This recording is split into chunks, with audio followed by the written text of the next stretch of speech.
Kia ora koutou. It's my absolute pleasure to be with you here this morning to talk about the new wave of migraine medications. So what am I talking about? Well, this is the wave that I'm talking about, the CGRP pathway wave. We've now got this flurry of international drug approvals against the CGRP pathway, and I'm going to walk you through a number of points relating to that in my presentation today. So I'm going to start with a few key points about migraine to give a context for CGRP, and that's picking up on a number of the things that Peter said. I'm going to explain what CGRP is, do my best to do that, and how it fits in with what we think might be happening in migraine. I'm going to explain how the different CGRP pathway blocking drugs work, answer a few questions that often get asked, but of course we're going to have a Q&A session as well to go through much more of that and do our best to answer your questions today. Think about some of the next steps with CGRP and a few moments looking beyond CGRP. So as you heard from Professor Goadsby, migraine is complex. Attacks have many symptoms and they involve several structures inside and outside the brain. We can think of migraine as a condition of many layers, and lots of different factors are combining together, such as genetics, risk factors, daily stressors, that under the right conditions can trigger an attack. And CGRP, or calcitonin gene-related peptide, is one of those layers that is likely a key player in driving migraine and driving that sensitivity that can occur. So what is CGRP? CGRP is a type of small protein called a neuropeptide, and it's found at many different sites that are important for pain and for other symptoms, such as the trigeminal nerve. This image here shows a cross-section of the human trigeminal ganglion, and you can see those bright purple areas, which are actually individual nerve cells completely packed full of individual copies of the CGRP protein. There are so many of them, you can't see them individually. So these nerve cells contain lots of this CGRP protein. And we know that as well as being produced in these nerve cells, CGRP is able to modulate the activity of those nerve cells. It kind of acts a bit like a dimmer, where it's able to dial up the activity of nerve cells.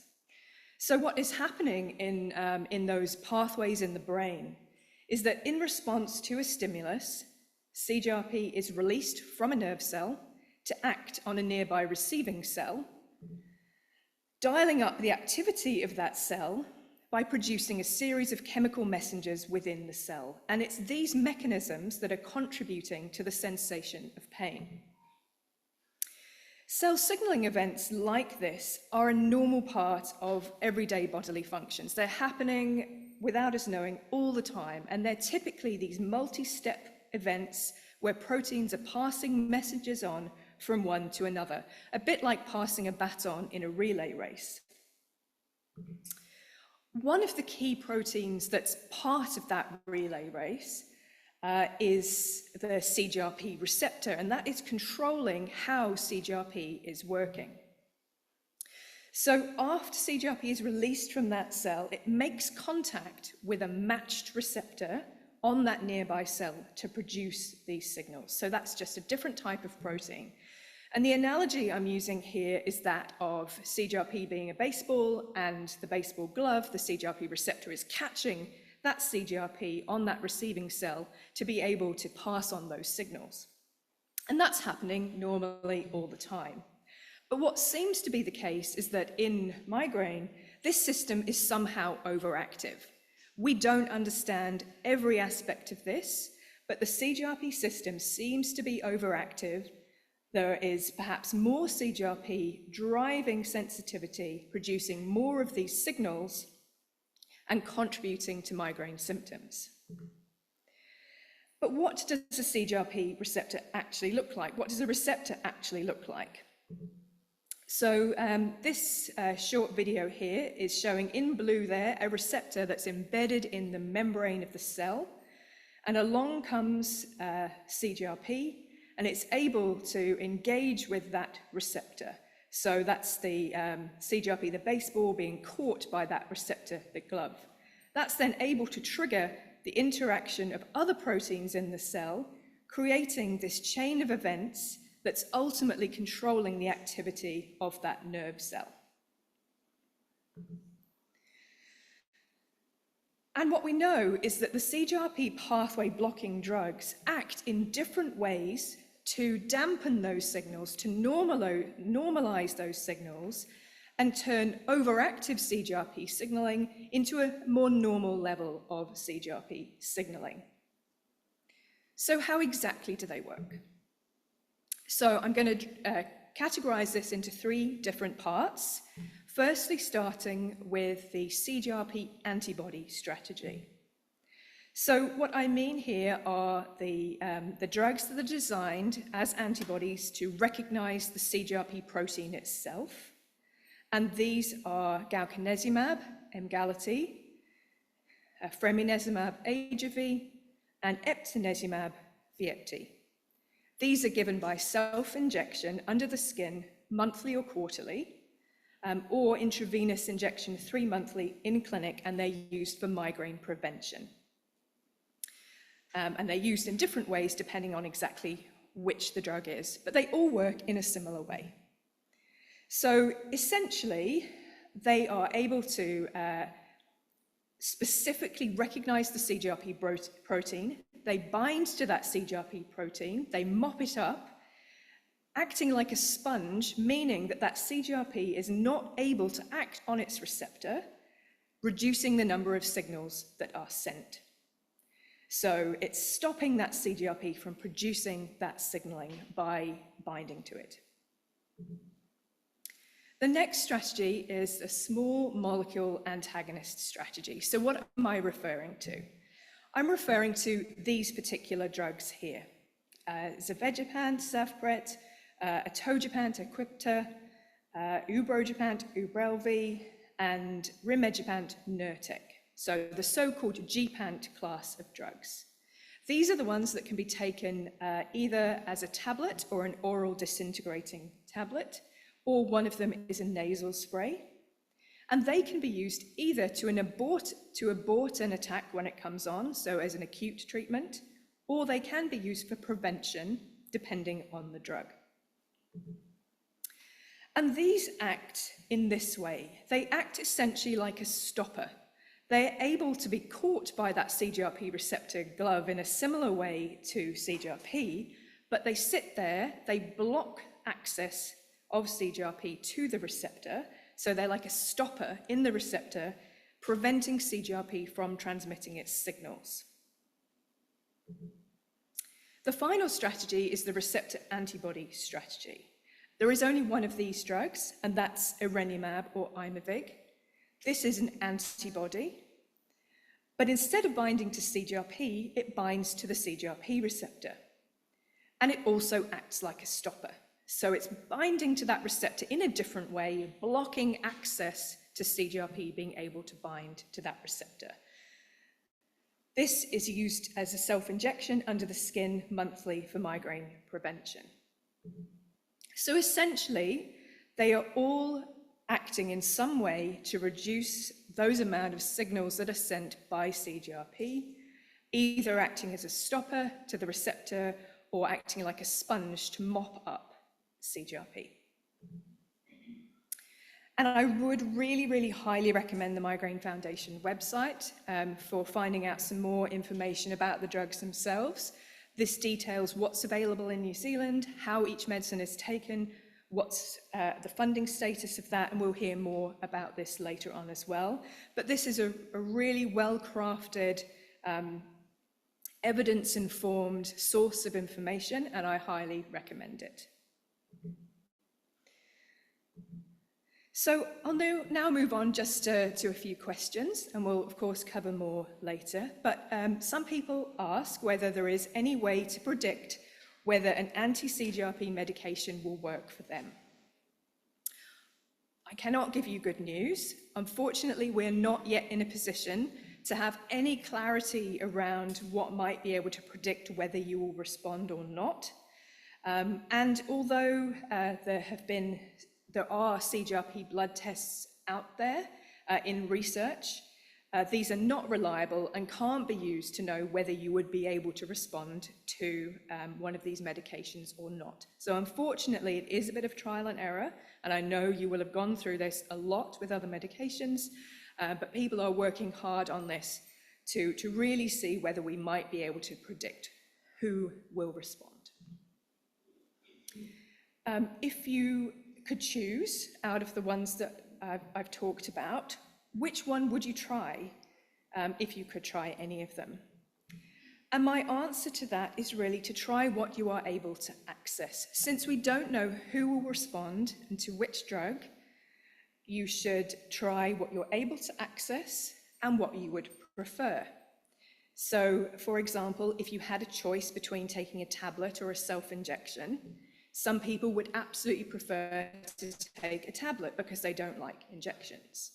However, others might actually prefer to do a self-injection once a month and not have to remember to take a tablet every day.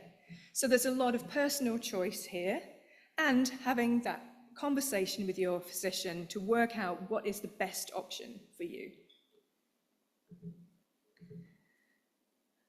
What if you've tried Emgality and it didn't work? And that's the truth. For some people, it's life-changing, but it doesn't work for everybody. So it didn't work. Why didn't it work? There's a lot of potential reasons, and you heard from Professor Goldsby the complexity of migraine. There is a lot going on. One of the potential reasons could be that because CGRP is so densely packed into the neurons, there are so many molecules of it, we might not be able to mop up enough in every patient that it's able to then dampen that signaling. And I refer back to sort of the layered cake and how migraine is a multifaceted condition with many contributing layers. Everyone is different, and there's a good chance that perhaps for you, other factors are involved. But if you've tried it and it didn't work, is there any point trying an alternative? And if so, what should that be? So if you are able to access an alternative CGRP blocking drug, then it may be worth considering trying an alternative. There is some international evidence suggesting that people who didn't respond to one type of CGRP pathway medication do respond to a different one. We don't understand why, but that is the case. And Professor Goldsby can, I'm sure, talk more to that in Q&A if need be. But which should you try? Well, if you've tried an antibody to CGRP itself, then it might be worth trying something against the receptor instead, because that is a slightly different mechanism of action, and it's targeting that pathway in a different way. So I think it will be becoming clear to you that we don't have all the answers yet, even for the CGRP pathway drugs. And actually, there are still likely to be further opportunities to reduce CGRP signals in migraine. One way that people are looking at this is to layer different CGRP pathway drugs together. So it might be that you are taking Emgality monthly, say, and that's hugely reduced your attacks, and it's hugely reduced the severity of those attacks, but you still do get attacks. There is some evidence that you could then potentially add a gepant, one of the receptor blocking drugs, as an acute medication to abort that attack. So there are some possibilities that we might be able to layer those therapies on top of each other for better effect. CGRP acts in many different parts of the brain. I've focused on one part of the nervous system, trigeminal nerve, but there are lots of different cell types that CGRP could be active on, and it might be that we could do better by targeting more cell types in different locations. As an example, should we be trying to access sites deeper in the brain? Might that be more effective? We don't yet know. We could also think about from a drug discovery perspective, all of the many different types of ways that you can actually target receptors and target CGRP. So I talked about antibodies and small molecules, but there are all sorts of other ways in which we might be able to tackle this. There also might be an additional CGRP receptor that looks slightly different to the one I've described. It could be that this is acting as an escape route, so when the other one is blocked, CGRP is still able to produce signals that way. And I think it's really important to know that all of these and many more are subjects of active consideration and active research. We can also think beyond CGRP. In fact, there are many other opportunities to intervene in migraine pathways. So picking up on where Professor Goadsby sort of ended, pain is a protective mechanism. And so we need a multi-component system as a fail-safe, which means there's lots of different things involved, which means there's lots of different ways in which we can tackle this. And so I've talked about CGRP as an example of one type of protein called a neuropeptide, but cells contain a whole soup of these. They contain many different neuropeptides and substances other than CGRP that are able to modulate the activity of cells in different ways. PACAP, pituitary adenylate cyclase activating polypeptide, is an example of one of these other types of proteins that is being actively pursued as an alternative target for migraine prevention. And it might interest you to know that here in New Zealand, there is research going on the global stage, looking at CGRP, looking at PACAP, understanding how they work at a molecular level. In my lab, we collaborate globally with other academic groups, with clinical groups, and with the pharmaceutical industry to better understand these treatments and to move forward in a positive direction. There are also major global initiatives to better understand migraine. I had the privilege of being part of this group, along with Professor Goadsby, trying to formulate headache research priorities globally for the coming decade. And it's platforms like this that give us the framework to move forward with more research to develop better treatments. So I will close by saying the future is looking bright for better understanding and treatment of migraine, which is unfortunately cut off on the screen despite all best efforts. Thank you.